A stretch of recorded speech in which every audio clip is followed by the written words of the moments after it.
فکر کن اگر صاحب باهوشترین مغز جهان بودی، اما نه زبانی برای گفتن داشتی و نه قلمی برای نوشتن.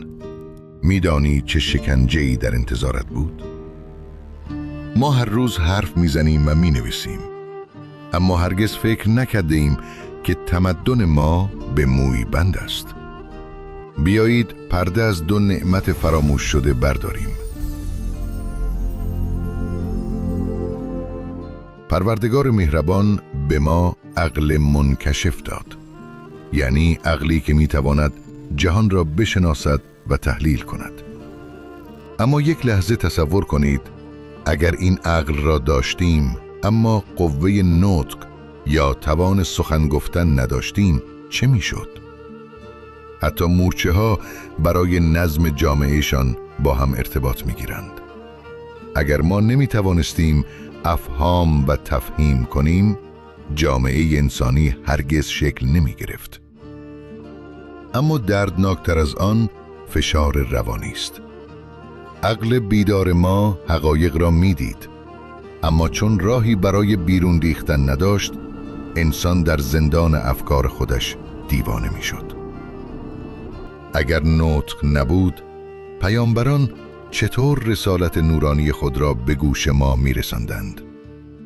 جهان را تاریکی و سکوتی مرگبار فرا می گرفت. چه کسی این پل را میان فکر و صدای ما ساخته است؟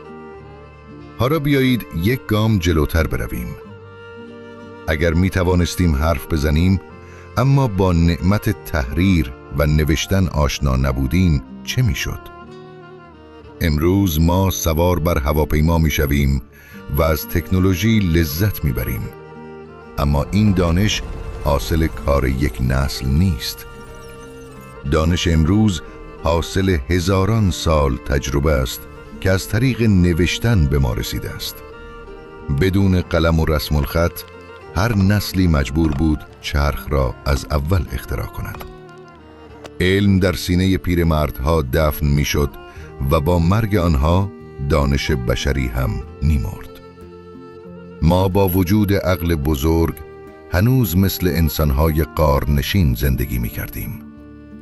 این قلم بود که زمان را متوقف کرد تا ما بر شانه گذشتگانمان بایستیم.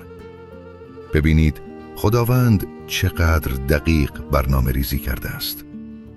او عقل را داد، موتور محرک، نطق را داد، ارتباط لحظه‌ای، و تحریر را داد، ارتباط تاریخی.